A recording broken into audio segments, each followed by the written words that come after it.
বিসমিল্লাহির রহমানির রহিম। পরম করুণাময় আল্লাহর নামে শুরু করছি। আসসালামু আলাইকুম। তোমাদের উপর আল্লাহর শান্তি, রহমত এবং আশীর্বাদ বর্ষিত হোক। আজ আমরা একটি বিখ্যাত গান নিয়ে আলোচনা করব। এই গানে একজন ব্যক্তি একটি নদীকে সম্বোধন করে, তার কাছে অভিযোগ করে, তাকে দোষারোপ করে এবং তার প্রশংসা করে।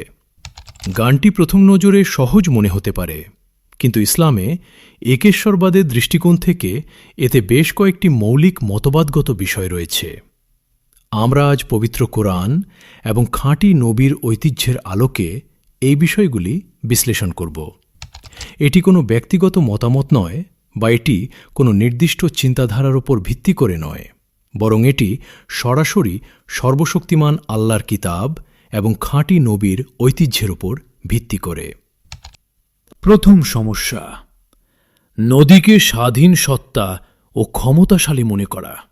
নদীরে তুই ভাঙলি আমার ঘর, তোর কিনারে থাকতাম তুই করলি আমায় পর।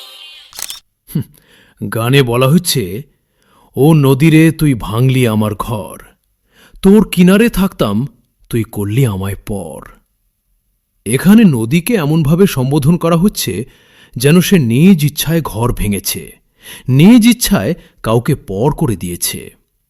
ইসলামে একে বলা হয় শিরক ফিল আসবাব, অর্থাৎ কারণে শিরক। নদী নিজ ইচ্ছায় ঘর ভাঙতে পারে না। প্রকৃতির নিজস্ব কোনো ক্ষমতা নেই, সবকিছু আল্লাহর হুকুমে পরিচালিত হয়। সূরা ইউনুস আয়াত ১০৭-এ আল্লাহ তাআলা বলেন, আর যদি আল্লাহ তোমাকে কোনো দুঃখ কষ্ট দেন, তবে তিনি ছাড়া তা দূর করার কেউ নেই। আর যদি তিনি তোমার কল্যাণ চান, তবে তার অনুগ্রহ ফেরানোর কেউ নেই। অর্থাৎ ঘর ভাঙা হোক বা যে কোনো বিপদ হোক, এটা আল্লাহর ফয়সালায় হয়। নদী এখানে একটি মাধ্যম মাত্র, তার নিজস্ব কোনো ইচ্ছাশক্তি বা ক্ষমতা নেই। দ্বিতীয় সমস্যা, এবং এটি সবচেয়ে গুরুতর, প্রকৃতির গুণগান গাওয়া। সকাল দুপুর সাঁঝে তোর কিনারে বসে, সকাল দুপুর সাঁঝে তোর কিনারে বসে করতাম কত গুণগান তোর। গানে বলা হচ্ছে, সকাল দুপুর সাঁঝে তোর কিনারে বসে করতাম কত গুণগান তোর। ভাই, এটি একটু গভীরভাবে চিন্তা করুন। সকাল দুপুর সন্ধ্যা নদীর কিনারে বসে তার গুণগান করা, এটি সরাসরি অ্যানিমিজম বা প্রকৃতি পূজার অন্তর্ভুক্ত। গুণগান বা প্রশংসা এটি ইবাদতের একটি অংশ, আর ইবাদত কেবল সৃষ্টিকর্তা আল্লাহর জন্য নির্ধারিত।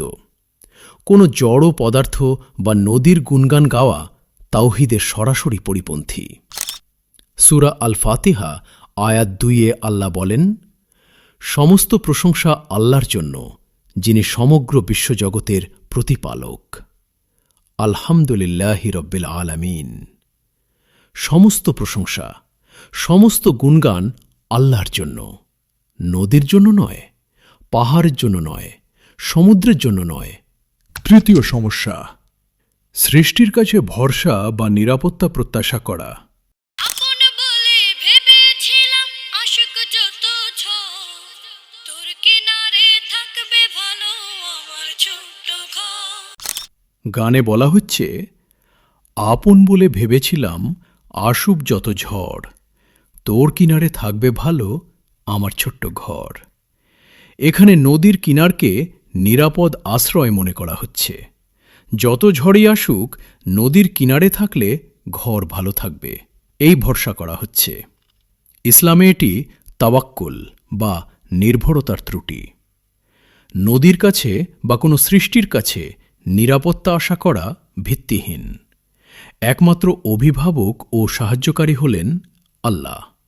সূরা আশ সূরা আয়াত ৩১-এ আল্লাহ বলেন, আল্লাহ ছাড়া তোমাদের কোনো অভিভাবক নেই এবং কোনো সাহায্যকারীও নেই।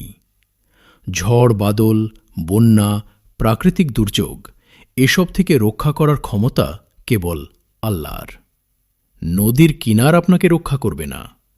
আল্লাহর হুকুম হলে নদীর কিনারই আপনার সর্বনাশের কারণ হতে পারে। চতুর্থ সমস্যা, তাকদিরের বদলে প্রাকৃতিক বস্তুকে দোষারোপ করা।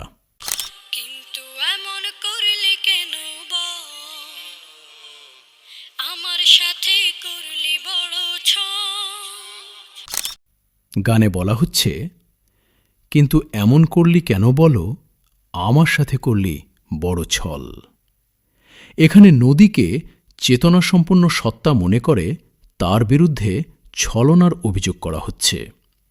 নদী ছলনা করেছে, নদী প্রতারণা করেছে, এই ধরনের বিশ্বাস সম্পূর্ণ বাতিল আকিদা।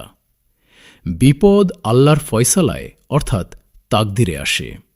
নদী, তারকারাজি বা প্রকৃতির কোনো কিছুর প্রভাবে বিপদ আসে, এমন বিশ্বাস ইসলামে গ্রহণযোগ্য নয়।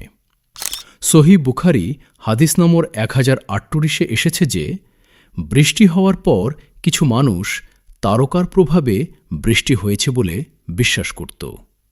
রাসূলুল্লাহ সাল্লাল্লাহু আলাইহি ওয়াসাল্লাম এই বিশ্বাসকে কুফর বলে আখ্যায়িত করেছেন, কারণ বৃষ্টি আল্লাহর রহমতে হয়, তারকার প্রভাবে নয়। ঠিক তেমনি ঘর ভাঙা আল্লাহর তাকদিরে হয়, নদীর ইচ্ছায় নয়। এবার অন্যান্য ধর্মের সাথে তুলনা করে দেখি। এই গানের ধারণাগুলো মূলত প্রাচীন প্রকৃতি পূজার সাথে সাদৃশ্যপূর্ণ। প্রাচীনকালে মানুষ নদী, সূর্য, চাঁদ, পাহাড়কে দেবতা মনে করত, তাদের কাছে প্রার্থনা করত, তাদের গুণগান গাইত, তাদের উপর রাগ করত, তাদের কাছে আক্ষেপ করত। হিন্দু ধর্মে গঙ্গা নদীকে দেবী মনে করা হয় এবং তার পূজা করা হয়। এই গানের মানসিকতাও অনেকটা সেই রকম। নদীকে একটি চেতনাসম্পন্ন সত্তা মনে করা, তার গুণগান গাওয়া, তার কাছে আক্ষেপ করা, এগুলো ইসলামের তাওহীদের সাথে সম্পূর্ণ বিপরীত। ইসলাম আমাদের এই সব কিছু থেকে মুক্ত করেছে। ইসলাম আমাদের শিখিয়েছে নদী, সূর্য, চাঁদ, পাহাড় সব কিছু আল্লাহর সৃষ্টি এবং আল্লাহর হুকুমের অধীন। তাদের কোনো নিজস্ব ক্ষমতা নেই, কোনো নিজস্ব ইচ্ছা নেই।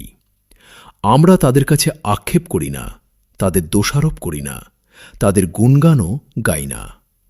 আমরা কেবল আল্লাহর কাছে সাহায্য চাই এবং তার ফয়সালার ওপর সন্তুষ্ট থাকি।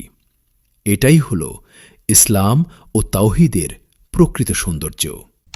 আকিদাগত ত্রুটিগুলো সংক্ষেপে বলি। প্রথমত, শিরক ফিল আসবাব, নদীকে স্বাধীন ক্ষমতাধর সত্তা মনে করা। দ্বিতীয়ত, অ্যানিমিজম বা প্রকৃতি পূজা, জড় পদার্থের গুণগান গাওয়া। তৃতীয়ত, তাওয়াক্কুলের ত্রুটি, আল্লাহর বদলে সৃষ্টির কাছে নিরাপত্তা আশা করা। চতুর্থত, তাকদির অস্বীকার, আল্লাহর ফয়সালার বদলে প্রকৃতিকে দোষারোপ করা। আমার ভাই ও বোনেরা, আমরা যখন গান শুনি বা গাই, তখন আমরা প্রায়শই এর অন্তর্নিহিত বার্তা উপেক্ষা করি। কিন্তু সচেতন মুসলিম হিসেবে আমাদের অবশ্যই প্রতিটি শব্দ, প্রতিটি গান এবং প্রতিটি বক্তব্য কুরআন ও সুন্নাহর মানদণ্ড অনুসারে পরীক্ষা করতে হবে। একটি জিনিস মনে রাখবেন, এই বিশ্লেষণটি কেবল কুরআন এবং বিশুদ্ধ হাদিসের উপর ভিত্তি করে তৈরি, কোনো ব্যক্তিগত মতামত বা চিন্তাধারার উপর নয়। আমরা আল্লাহর কাছে প্রার্থনা করি যেন তিনি আমাদের সকলকে বহু ঈশ্বরবাদ থেকে রক্ষা করেন, আমাদের বিশুদ্ধ একত্ববাদে অটল রাখেন এবং তাঁর সিদ্ধান্তে সন্তুষ্ট থাকার তৌফিক দান করেন। আমিন। আল্লাহর শান্তি, রহমত এবং আশীর্বাদ আপনাদের উপর বর্ষিত হোক।